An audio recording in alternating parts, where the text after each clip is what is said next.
사실은 지난주였는데 한 주가 늦어졌습니다.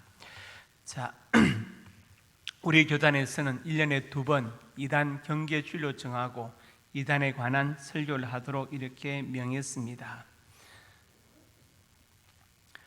우리가 이단이라고 할 때 흔히 제기되는 의문들이 있습니다. 예를 들어서 이단 시비는 교시에 의해서 좌우되지 않느냐 하는 질문이죠. 어떤 교회를 이단이라고 하더니 커지니까 이제 아니라고 한다, 그런 말이 있습니다. 그것은 그 자체가 잘못된 것이죠. 왜냐? 교회가 크고 작고에 관계없이 정통교리에 어긋나면 이단성이 있다고 말하는 것이지 교회가 크고 작은 것에 전혀 관계되지 않습니다. 그 다음에 또 어떤 사람들은 이단 시비를 받는 것이 자랑스럽다, 그렇게 말하는 사람도 있습니다. 이단들이 하는 말이죠. 사도행전 24장에 보면은 대제사장 아나니아가 벨릭스 총독한테 바울을 고소하면서 나사렛 이단의 괴수라고 이렇게 말합니다. 그러니까 이단들이 바울도 나사렛 이단의 괴수란 말 들었는데 우리도 들으면 어떠냐, 자랑스럽다, 이렇게 말하는 사람들이 있습니다. 바울이 그렇게 말을 듣는 것과 지금 우리가 정통교리에 어긋나서 이단 그 성이 있다고 말한 것은 다른 문제입니다. 세 번째로, 이단 시비는 시대에 따라 다르고 각자 소속된 종교단체의 관점에 따라 다르지 않느냐, 이렇게 말하는 사람들이 있습니다. 예를 들어서 유대교가 볼 때는 기독교가 이단이고 기독교가 볼 때는 통일교가 이단이 아니냐, 이렇게 말하는데 이것은 시대나 종교단체의 관점이 아닙니다. 성경이 말하는 정통교리에 어긋나면 그것이 오래됐든 안 됐든 어디에 소속되어 있든 간에 당연히 이단성이 있는 것이지 무슨 시대나 아니면 종교단체의 관점 따라 달라지는 것이 아닙니다. 또 어떤 의견은 이단이라는 용어 대신에 소종파 운동이란 말을 쓰자, 이런 견해가 있습니다. 주로 성서신학, 신약학에서 이제 이런 말을 하는데 저도 그런 말 몇 번 들었습니다. 그런데 소종파 운동과 이단은 다릅니다. 소종파 운동은 대종파에 반대되는 말이고 이단은 정통에 반대되는 말이기 때문에 이것은 그렇게 쓸 수 없는 것이죠. 로버트 퍼시그라는 사람이 이런 말을 했어요. 한 사람이 망상에 시달리면 우리가 그를 정신 이상자라고 부른다. 그런데 다수의 사람이 망상에 시달린 것을 나는 종교라고 한다, 이렇게 말했어요. 그는 무신론자입니다. 근데 저는 이제 그 사람이 무신론자이니까 그렇다 치고 그 말을 바꾸고 싶어요. 한 사람이 망상에 시달리면 정신 이상자이지만 다수의 사람이 망상에 빠지는 것을 나는 이단이라고 한다. 저는 그렇게 보고 싶습니다. 이단에 빠지면 사람이 정상이 되지 않습니다. 정상적인 사고를 할 수 없게 됩니다. 자, 이단들은 주로 신비주의, 극단적인 신비주의에 빠지는 경우가 많습니다. 종교의 요소에 신비란 것이 있죠. 신비합니다. 이것이 주보다, 이것은 종교가 될 수 없습니다. 종교는 뭔가 신비한 요소를 갖고 있기 마련입니다. 그렇지만 신비와 신비주의는 다른 것입니다. 신비하다는 신비하다. 예를 들어서 집에서 부모님의 권위가 존중되어져야 되고 학교에서 선생님의 권위가 존중되어져야 되지만 권위주의가 되어서는 안 된다. 신비가 있지만 신비주의가 되어서는 안 되는 것입니다. 그런데 이단들은 극단적인 신비주의에 빠져 있을 때가 많습니다. 그 다음에 이제 또 신흥종교란 말이 있죠. 한국정신문화연구원에서 펴낸 한국민족문화 대백과 사진한 책에 보면 신흥종교란 말 대신에 신종교란 말을 쓰자, 이렇게 주장합니다. 예를 들어서 그들이 역사성, 대중성, 어느 정도의 진리성을 갖고 있지 않느냐, 그래서 천도교나 원불교도 신종교에 넣자, 이런 의견이 있습니다. 그 다음에 이제 문제성 종교가 있죠. 사회적으로 무리를 일으키는 종교들을 말합니다. 그리고 또 사이비 종교가 있는데 겉은 종교를 표방하지만 목적은 사실은 종교가 아니라 사업이나 다른 것을 하는 집단을 우리가 사이비다, 이렇게 말합니다. 그리고 이제 마지막으로 이단이 있습니다. 한자로 쓰면 달리자의 끝단자이죠. 끝이 다르다. 우리는 예수님으로 시작해서 예수님으로 끝나는데 그들은 예수님으로 시작해서 자기들 교주를 증거하는 것으로 끝납니다. 그리고 종착역이 달라요. 이단들의 종착역은 바로 지옥입니다. 영어로 하면 컬트란 단어를 쓰는데, 컬트, 소종파를 가리키고, 그 다음에 하이레시, 이 말은 이제 헬라어 하이레시스에서 나온 영어 단어입니다. 그것은 이단 자체를 가리키죠. 우리가 살아가면서 무엇을 분별한다, 판별한다, 참 어려운 일입니다. 사람을 판단하는 것도 어렵지 않습니까? 하물며 이단을 분별한다는 것은 더 어려운 문제예요. 왜냐? 이건 정말 조심해야 되고 중요한 문제입니다. 영혼에 관한 문제이고 영혼에 관한 문제이고 영적인 문제이기 때문에 그렇습니다. 그런데 만약에 어떤 의사가 나는 오진할 수가 있기 때문에 나는 진찰 안 하겠다, 이런 의사도 문제가 있고, 예를 들어서 어떤 사람이 나는 병원 가야 되는데 의사가 혹시 오진할 수 있으니까 안 갈래, 이 사람도 안 됩니다. 만약 어떤 법관이 내가 판결을 잘못할 수 있기 때문에 나는 판결을 안 할래, 이 법관도 문제이고, 판결에 오판 가능성이 있기 때문에 나는 재판을 안 받겠다, 모든 사법 체계를 불신하겠다, 이것도 문제입니다. 자, 그러면 의사가 환자를 진단할 때에는 의학적인 매뉴얼에 따릅니다. 그렇죠? 매뉴얼이 있습니다. 그리고 법관이 판결을 할 때에는 무엇에 따릅니까? 법전, 그리고 판례에 따릅니다. 의학적인 매뉴얼과 이 법전과 판례는 인류가 오랜 역사 속에서 축적한 하나님의 일반 은총에 해당되는 것입니다. 마찬가지로 이단을 판정할 때에도, 분별할 때에도 우리 기독교 신앙의 역사 속에서 축적된 하나님의 일반 은총이 있습니다. 그게 근거해서 우리가 이단을 분별하는 것입니다. 지금 이 내용들은 우리 교회 제자반 중에서 군사반에 있는 내용들, 구가에 있는 내용들이고, 제가 보충해서 기독교 이단학 책을 썼는데 거기에 있는 내용들을 다시 제가 이제 서두 부분을 요약해서 말씀드리는 것입니다. 그 책은 제가 무료로 나눠드리고 있는데 혹시 아직 못 받으신 분들은 예배 끝나고 저한테 오시기 바랍니다. 자, 그러면 우리가 어떻게 이단을 분별할 것인가? 첫째로 같이 있습니다. 사도신경의 신앙 고백 여부. 우리가 사도신경을 고백합니다. 왜 고백하느냐? 그 사도신경 속에 우리 신앙의 정수가, 에센스가 들었기 때문에 그런 것입니다. 사도신경을 고백하지 않을 수도 있지만 내용을 믿지 않으면 이단이 됩니다. 어떤 교회는 예배 시간에 사도신경 고백하지 않지요. 그렇다고 이단이냐? 아닙니다. 믿지 않으면 이단이지, 예배 시간에 빠졌다고 해서 그것으로 문제가 되는 것은 아닙니다. 그런데 이단들은 사도신경을 주로 고백하지 않습니다. 어떤 이단은 예수님의 영이 자기네 교주에게 임했다고 믿기 때문에 사도신경을 고백하지 않아요. 왜냐? 사도신경에 예수님의 재림이 예언되어 있잖아요. 하늘에 오르시어 전능하신 아버지 하나님 우편에 앉아 계시다가 거기로부터 살아있는 자와 죽은 자를 심판하러 오십니다, 예언되어 있어요. 재림이. 그런데 예수님의 영이 자기네 교주에게 이미 임해서 교주가 심판한다 하니까 사도신경을 고백하지 못하죠. 왜? 자기네 교리와 사도신경이 다르기 때문에 그렇습니다. 그래서 우리가 사도신경의 신앙 고백 여부를 가지고 믿느냐 안 믿느냐, 이단 여부를 분별할 수 있습니다. 두 번째가 무엇입니까? 시한부 종말론의 주장이죠.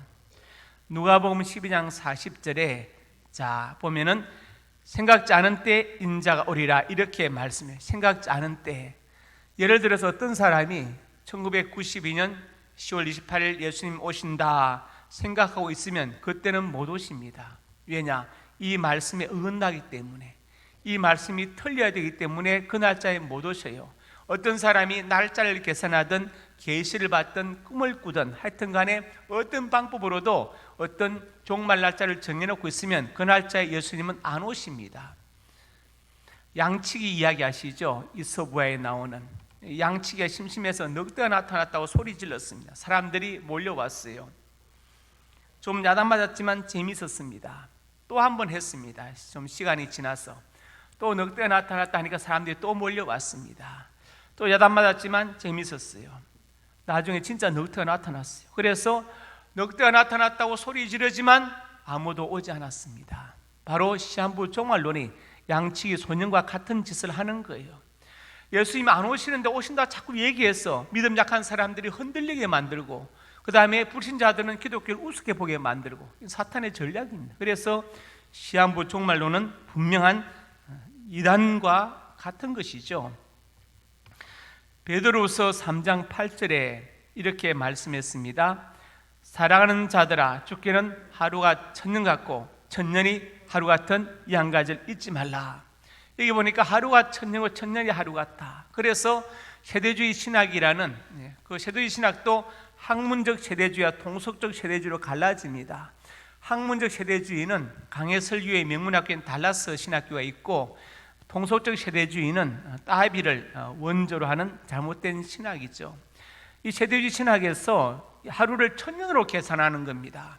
하나님께서 6일 동안에 천지를 창조하셨다. 그러니까 인류 역사는 6천년이고 하루 쉬었으니까 바로 천년왕국 아니냐. 바로 그 구절을 베드로 3장 8절을 들어서 이렇게 해석하는 겁니다. 그러면 인류 역사가 6천년인데 구약 4천년 지나갔고 신약 2천년밖에 안 남았다. 그러므로 예수님은 1999년에 재림하셔야 되는 거예요. 그런데 왜 1992년에 공중 재림하시느냐?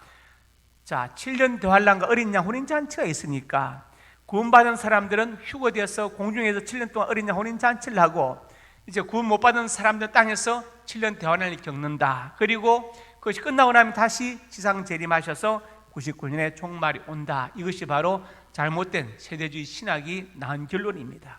그 원인이 어디 있느냐? 베드로후서 3장 8절을 잘못 해석했어요. 그래서 하루가 천년 가고 천년이 하루 같아, 이 말은 우리 속담에 일각의 여삼추란 말과 같은 것입니다.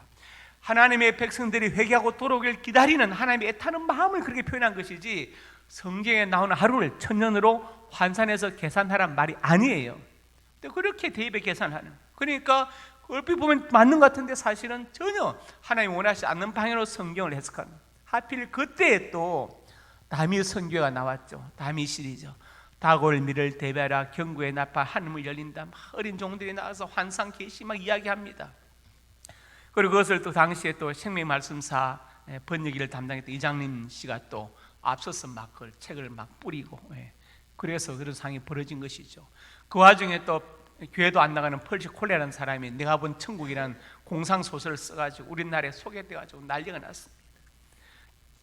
그 펄시 콜레를 이초스 씨가 초청했죠. 우리나라에 한만영 씨의 제자 기신파. 그래가지고 한영중고등학교 운동장에서 집회를 했습니다. 그때 펄시 콜레가 안수받으러 사람들이 줄을 서서 기다렸습니다. 그러다 펄시 콜레가 갑자기 쓰러졌죠. 아무리 일으켜도 안 일어납니다. 그런데 이초석 씨 안수하니까 빨딱 일어났어요. 누가 봐도 이상하지 않아요? 짜고 치는 고스톱처럼 그렇게 됐습니다. 그 와중에 또 노스라다무스가 쓴 제시기, 그 중에 한 대목, 1999년 7월 전 인류는 멸망한다. 하늘에서 앙골모아의 대왕이 부활하고 마르스는 행복의 이름으로 지배하리라. 이게 또 퍼졌습니다. 그러니까 99년 종말설이 확 퍼지고 우리나라는 92년 10월 28일 예수님 재림한다. 왜? 7년 대환란 빼야 되니까. 왜 10월 28일이냐?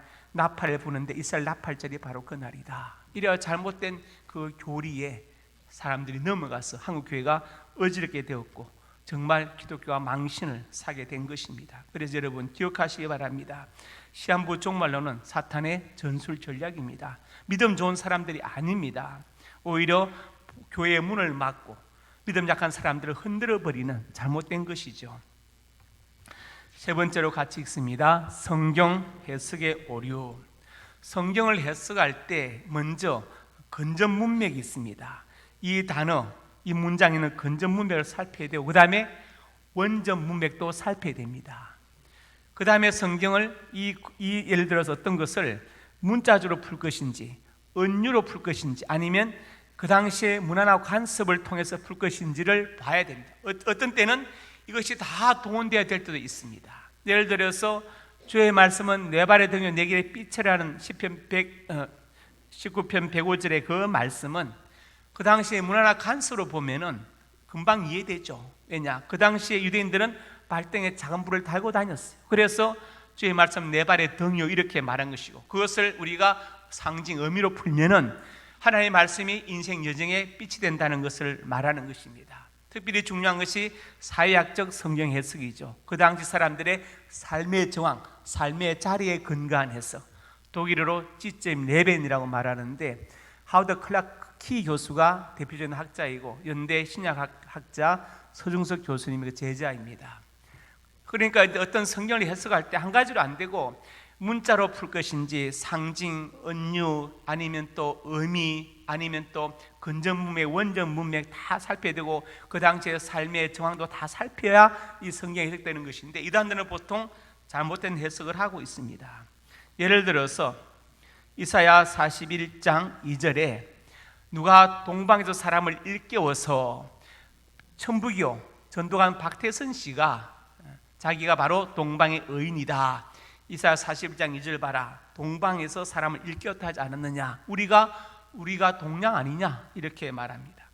그런데 여기서 동방은 어디냐? 바로 바벨론 동쪽에 있는 바사 페르시아를 가리키고 동방의 한 사람은 누구냐면 그 바벨론을 칠 바사왕 고레스를 가리키는데 이것을 자기에 대입시켜서 얘기하는 거예요. 자, 이단들의 특징이 뭔지 아십니까? 스케일이 너무 작아요. 우리나라를 기준으로 성경을 해석해요. 세계가 아니라 사건이 났던 오히려 팔레스타인을 기준으로 해야 되는데 작은 우리를 기준으로 해서 성경을 해석하는 것이 또 문제입니다. 동방의 한 사람은 박태선 씨가 아니라 바사왕 고레스를 가리키고 동방은 이쪽 우리 동양이 아니라 바로 페르시아를 가리킨다. 그 다음에 이사야 41장 25절에 한 사람이 일으켜 북방에서 오게 하며 박태선 씨는 자기가 북한에서 왔다. 평안북도 덕천에서 왔다. 그러니까 이 구절이 바로 자기를 가리키는 구절이다. 이렇게 말합니다. 여기서 북방은 북한이 아닙니다. 바벨론 북쪽의 메대 지역을 말하고 바사왕 고레스가 바벨론을 치기 위해서 군대를 주둔시킨 지역이 바로 북방이지 북한을 가리키는 것이 아닙니다. 그런데 그렇게 이해를 합니다. 그 다음에 해돋는 곳에서 오게 했다. 해돋는 곳이 바로 극동 아니냐? 극동은 한국, 일본, 중국이 아니냐? 이렇게 박태선 씨가 주장을 했죠. 그 다음에 넘어가서 41절에 섬들아 잠잠하라. 극동, 해돋는 것은 극동인데 한국, 일본, 중국인데 섬들아 잠잠을 했으니까 일본은 제외시킨다. 그 다음에 넘어가서 땅끝에서부터 땅 모퉁이에서부터, 그러니까 대륙은 중국은 또 제외되고 땅끝 땅 모퉁이는 바로 대륙이 붙은 한반도가 아니냐. 그러니까 자기가 동방의 의인이고 북방에서 온 사람이고 바로 하나님의 사자다 이렇게 주장한 것이고 거기에 많은 사람이 넘어갔죠. 아까 41장 1절에 섬들아 잔잔하라, 일본을 가리키는 것이 아니고 시중의 연안의 나라들을 말하는 것이고, 또 41장 9절에 땅끝 땅 모퉁이는 우리나라가 아니라 갈대아 우르 지역을 가리키는 것이죠. 그러니까 이렇게 성경을 잘못 해석하면 박태선 씨 같은 이단 교주가 나오게 되어 있는 겁니다. 여기 상계동에 또 천부교 새로 또 생겼더라고요. 삼각산 밑에 쉼터가 있습니다. 제가 전에 무슨 일이 있어서 목회하기 전에 40일 작정 철야를 했는데 새벽에 산에 내려오면 그 앞에 쉼터가 있고 거기에 이제 뭐 음식을 놓고 있습니다. 안에 그 안에 와보면 이제 가마볶음, 어묵도 있고 그다음에 또 떡볶이 이런 것도 있어요. 먹는 것은 자유인데 돈을 안 받습니다. 옆에 이제 선교 헌금 넣는 곳이 있어서 자유롭게 넣고 가게 했어요. 거기를 이제 할렐루야 기도원에서 운영을 했지요. 제가 가끔 거기 들러서 이제 쉬기도 했습니다. 그래서 새벽에 내려와서 쉬면서 이제 앉아 있는데 두 자매가 이야기를 하더라고. 한 자매가 그래요. 아니 우리가 단지파의 우선이래 막 그래요. 그랬더니 또 있다가 좀 있다가 우리가 바로 선택된 민족이래. 그래서 제가 누가 그러더냐 했더니 자기네 원장님이 그랬다고 그러더라고요. 그래서 원장님이 왜 그랬냐니까 우리나라가 단군의 우선이니까 단지파의 우선이 아니냐, 우리가 조선이니까 영어로 추워져 선택된 거 아니냐 이렇게 말했다는 거예요. 그건 아니다. 여기 문이 있다. 문 여닫는 문이 있다. 자, 밤하늘의 달도 문이다. 그렇죠? 발음이 같다고 해서 뜻이 같냐? 내용이 같냐? 다르지? 예, 다르다. 그것도 그런 것이다. 성경에 나오는 단지파 우리가 단군은 아예 그 뜻 내용이 다르다. 그리고 조선도 한자로 보면은 추조 선택된 거하고 관계가 없는 이야기다. 그는 성경을 그렇게 해석하면 안 된다. 제가 그렇게 말을 해줬습니다. 그 다음에 박대선 씨는 자기가 감람나무라 주장했어요. 스가랴 4장에 나오는데 11절에서 14절 두 감람나무, 이것은 박대선 씨를 가리키는 것이 아닙니다. 아론 계열의 제사장 가문과 다윗 계열의 왕의 가문을 가리키는 말인데, 여기서 두 감람나무는 스룹바벨 총독과 다윗을 가리키는 말이죠. 스룹바벨 총독은 바사왕 고레스가 유대인들을 포로를 돌려보낼 때 5만 명의 동족들을 데리고 오면서 예루살렘 성전의 그 그릇들을 찾아가지고 와가지고 성전을 재건한 총독이 바로 스룹바벨이고, 그 다음에 다윗 왕입니다. 이 두 사람을 가리켜서 두 감람나무를 한 것이지 박태선 씨를 가리켜서 감람나무를 한 것이 아니다. 그러니까 이단들의 특징이 뭐냐? 성경 해석의 오류에서 이단들이 많이 발생하는 것입니다. 그 다음에 네 번째로 읽어봅시다. 구원의 보편성을 거부한다. 우리 교회에서 이렇게 말하지 않습니다. 우리 교회만 구원이 있다고 말하지 않아요. 왜냐? 그렇게 말하면 안 됩니다. 예수 믿는 모든 게, 복음이 바르게 증거되는 모든 교회는 다 구원이 있습니다. 그렇지요?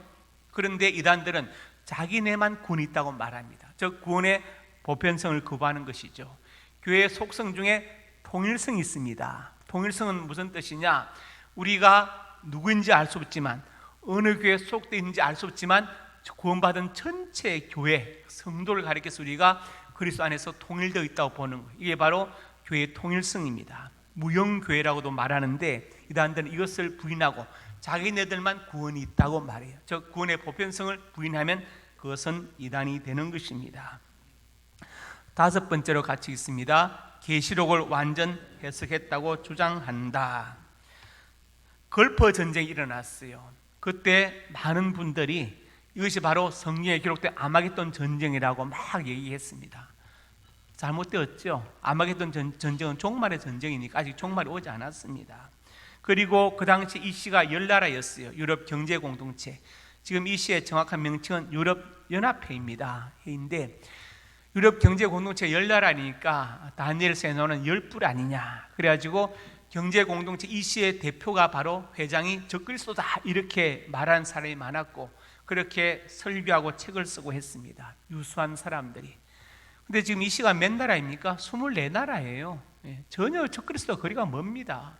그런데 그 당시에 그렇게 주장을 했어요. 계시로 막 해석하느라고, 예언서를 해석하느라고. 자, 외국에 갈수록 성서신학자 중에서, 성서신학은 구약학, 신약학을 말하는데 계시록 전문가가 드뭅니다. 공부를 안 해서 드문 게 아니에요. 이것은 다 해석할 수 없는 부분들이 있기 때문에 드문 것입니다. 그런데 우리나라는 전공자 아닌데 사이비 전문가가 너무 많아요. 그것도 엉터리로. 자, 제가 지금 어떤 아이를 하나 해석합니다. 일생을. 이 아이가 지금 3살인데 앞으로 8살에 어느 초등학교를 들어갈 것이고, 13살에 어느 중학교를 갈 것이고, 그 다음에 20살에 어느 대학을 갈 것이고, 대학에서 뭘 전공할 것이고, 나중에 누구를 만나서 결혼할 것이고, 살 것이고 쭉 얘기합니다. 자, 여러분은 못 풀었지만 나는 이 아이 일생을 풀었습니다. 맞습니까? 모르죠. 기다려 봐야 되겠죠. 왜냐? 아직 아이가 어떻게 되는지 모르잖아요. 기다려 봐야겠네요. 계시록은 해석된 부분이 있고 기다려야 될 부분이 있어요. 그래서 우리가 기다리는 것인데, 조심스럽게 이단들은 자기들이 다 계시록을 풀었다. 그래서 기성교회 목사들은 못 풀기 때문에 짓지 못하는 개와 뻥을이다 이렇게 욕을 하는 거예요. 그것은 무지의 극치입니다. 계시록 완전히 해석했다고 주장하면 그것은 이단입니다. 이단에 가깝죠. 자, 왜 그러느냐? 계시록 22장 16절과 1장 1절 봅시다. 여기 보니까 나 예수는 교회들에 내 사자를 보내 이것들을 내게 전하했노라. 여기 보니까 내 사자를 보냈다고 그랬어요. 사자, 심부름꾼이죠. 그런데 1장 1절에는 예수 그리스도의 계시라 그의 천사를 보내었다 이렇게 말씀했죠. 어떤 이단은 예수님이 구약을 풀어준 것처럼 내가 신약 계시록을 풀어주니까 바로 내가 계시록 20장 10절에 예언된 하나님의 사자라고 이야기합니다. 얼핏 들으면 맞는 것 같지만 먼저 영어 성경을 보면은 영어 성경에 22장 16절에 내 사자도 엔젤, 천사로 되어 있고 1장 1절에 천사도 엔젤로 되어 있습니다. 원어 성경을 보면은 20장 16절에 내 사자의 안겔로스 되어 있고 1장 1절에 천사도 안겔로스. 그러니까 계시록 1장 1절에 내 사자와 20장 16절의 천사는 동일한 존재입니다.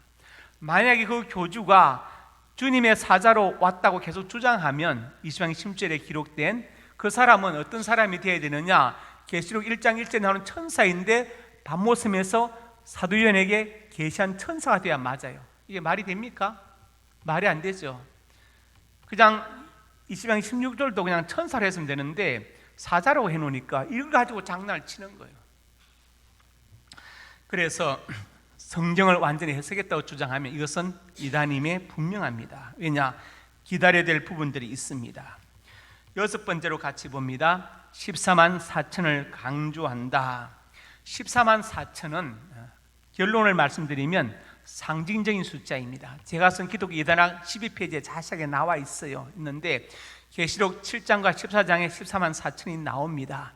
이것은 어떤 구속사적인 이유 때문에 이 순서를 바꿔서 기록을 했는데 유다 지파가 먼저 나오든지 르우벤 지파가 먼저 나오든지 그런 것이죠. 이것은 신약의 12지파 곱하기 구약의 12지파 곱하기 완전한 수, 많은 수를 나타낸 천을 곱해서 14만 4천이 된 거예요. 이것은 상징적인 숫자입니다. 그런데 이단들은 자기네 들어와야만이 14만 4천에 들어간다고 그렇게 주장하는 거예요. 예를 들어서 여호와의 정인, 안상홍 정인의 구원파, 신천지 다 그렇게 주장합니다. 그렇다면 여호와의 정인이 역사 속에서 지금까지 14만 4천 명만 됐겠습니까? 140만 명이 넘어요. 그럼 그들도 10%밖에 구원 못 받아요. 말이 됩니까? 말이 안 되죠. 이것은 상징적인 숫자입니다. 계시록 5장 11절에 이렇게 말씀했죠. 여기 보니까 천사의 음성이 있는데 수가 만만이요 천천이다. 만 곱하기 만, 천 곱하기 천. 엄청나게 많은 숫자죠. 이것은 상징입니까? 문자 그대로 이렇다 말입니까? 상징이죠. 많은 수를 나타내는 상징이에요. 만만이요 천천이다. 만약에 문자적으로 해석하면 이거 자체가 틀린 거잖아요. 만만이 만만이고 천천이 천천이지 이렇게 말해서 안 되잖아요. 이 자체가 뭐냐면 많은 수를 나타내는 상징이라는 것이죠. 그 다음에 계시록 9장 16절에 마병대수는 2만만이다. 합하면 2억이죠. 이것도 많다란 뜻이지 꼭 2억 명이다 그런 뜻은 아닙니다. 상징이죠. 시편 84편 10절에 읽어보세요. 시작.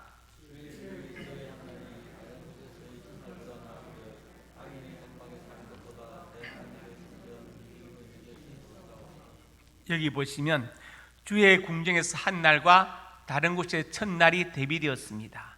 이것은 무엇을 말하는 것이냐? 한 날은 지극히 짧은 날을 말하고 첫날은 많은 날을 의미하는 상징입니다. 상징으로 쓰인 것이지 문자적으로 해석할 부분이 아니다. 14만 4천도 마찬가지로 상징적인 숫자이지 문자적으로 해석할 숫자가 아니다. 이것을 기억해야 됩니다. 일곱 번째로 교주나 지도자를 신격화 우상화한다. 반드시 이단들은 자기네 교주를 신격화하거나 우상화시킵니다. 그래서 스스로 이단인 것을 증거하죠. 예수님을 출발해서 자기네 교주를 예수님 자리에, 하나님 자리에, 보혜사 성령 자리에 올려놓는 것입니다. 차용준 교수가 이렇게 말했습니다. 사이비 종교나 신흥 종교의 문제점이 뭐냐? 자기 비판 능력이 없다는 거예요. 자기 스스로를 비판할 능력, 성찰할 능력, 남의 비판을 받아들일 능력이 없다. 자기들의 좁은 편견을 절대시하고 우상시한다는 거예요. 그래서 자기를 개방하지 못한다. 그러면서 종교가 자기를 개방할 수 없으면 그건 종교가 아니다 이렇게 말했습니다. 생각해 보면 그렇지요. 우리 기독교는 수없는 비판과 박해를 받았습니다. 권력의 박해를 받았고 어떤 철학의 도전을 받았고 그 과정에서 우리는 단련되어졌어요. 우리를 가리켜 개혁주의라고, 개혁주의. 고칠 개자에 바꿀 혁자 아닙니까? 틀린 것은 계속 고치고 바꾸겠다는 거예요. 그래 우리가 개혁주의인 거예요. 안 바꾸겠다는 아닙니다. 이게 다 완전하다는 것이 아니에요. 이단들은 그게 안 됩니다. 자기들을 비판하거나 성찰할 능력조차 없고 자기들에 대한 비판을 받아들일 수 있는 그런 능력이 없습니다. 그래서 이단이에요. 자기들의 좁은 편견을 절대화시키고 우상화시킵니다. 자기를 개방할 수 없기 때문에 종교에 자기 없다고 장윤 교수는 말했습니다. 꼭 기억하시기 바랍니다. 이단들은 교주나 지도자를 반드시 신격화하거나 우상시한다는 것입니다. 그 다음에 여덟 번째로 보겠습니다. 예수님의 구원을 부족하게 본다. 요한복음 19장 30절에 예수님께서 다 이루었다고 말씀하셨어요. 다 이루었다. 창세기 3장 15절에 여자 육손을 보내겠다고 말씀하셨고, 여자 육손으로 예수님 오셨고, 동정녀 몸에서 탄생하시고 십자가에서 죽으시고, 그래서 아버지의 뜻을 다 이루셨죠. 성경에 뭐라 했습니까? 내 아버지의 뜻은 아들을 보고 믿는 자마다 구원을 얻는 이것이니, 영생을 얻는 이것이니 마지막 날 내가 그를 다시 살리라고 이렇게 말씀했어요. 아버지의 뜻이 뭐냐? 아들 예수 보고 믿고 영생 얻는 거예요. 아버지의 뜻입니다. 그래서 우리 주님께서 다 이뤘다는 그 말씀 속에 성부의 뜻을 다 이루고 성경의 예언을 다 이루고 우리의 구원을 다 이루었다는 거예요. 구원 끝입니다. 그런데 이단들의 특징이 뭐냐? 예수님의 구원이 부족하다고 얘기하는 거예요. 예를 들어서 통일교 같은 경우, 통일 이름이 바뀌었죠. 처음에는 세계기독교 통일신령협회로 출발했어요. 전 세계 기독교를 통일시키겠다. 나중에 이것이 안 된다는 걸 알았어요. 그래서 이름을 가정연합으로 바꿨습니다. 그러다가 이제 왜 가정연합이냐? 예수님은 영적 구원을 이루고 육적 구원은 실패했다. 그러므로 문선명 씨와 한학자 씨를 참 부모님을 하는 축복 가정이 되어서 축복받아야 육적 구원도 받는다. 그러다가 문선명 씨가 소천했죠. 그러니까 이제 가정연합에서 작년에 이름을 또 바꿨습니다. 하늘 부모님 교단으로 이름을 개명했어요. 통일교는 그렇게 말합니다. 예수님 영적 구원 이루고 육적 구원은 실패했다. 예수님의 구원을 부족하게 보는 것이죠. 또 어떤 이단은 예수님 믿으면 구원은 받지만 천국과 영생은 못 간다, 이렇게 주장하는 이단들이 있습니다. 이거 다 잘못된 것이죠. 어디 가든지 예수님의 구원이 부족하다고 말하면 그것은 바로 이단과 같은 이단입니다. 9번째로 봅니다. 예수님의 신인 양성을 부정한다. 예수님은 참 신이시고 참 사람이십니다. 예수님은 신성과 인성을 같이 가신 분이에요. 주 325년 니케아에서 최초의 종교회의가 열렸습니다. 이 회에서 아리우스와 아다나시우스가 서로 격돌했죠. 아리우스는 어떻게 주장했느냐? 예수님은 하나님의 유사본질이다, 이렇게 말하고, 아다나시우스는 아니다, 예수님은 하나님의 동일본질이다, 이렇게 말했어요. 바로 그분이 하나님이시다, 그분이 하나님이시다, 동일본질이다, 이렇게 말했어요. 헬라로는 호모우시아, 라틴어로 콘 스버스텐시아, 이렇게 말하는데 예수님 하나님의 동일 본질이다. 그래서 그 니케아 종교회의에서 아리우스를 이단으로 정지하고 아다나시우스의 동일 본질을 채택해서 예수님의 신성을 확립했습니다.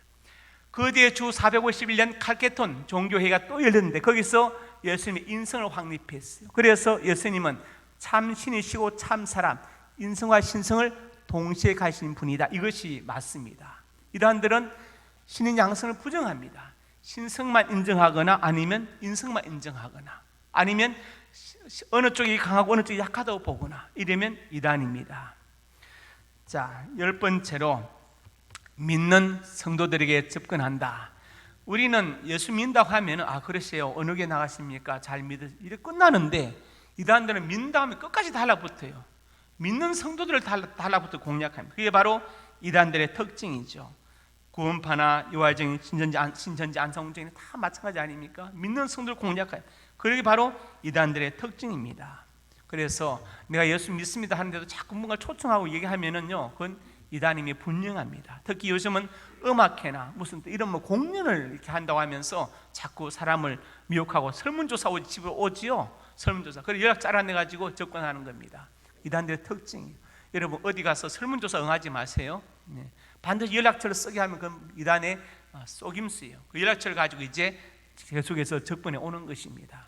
특별히 전에 극장 갔더니 극장에서도 그 사람들이 설문지 갖고 있더라고요. 연락처 받으려고.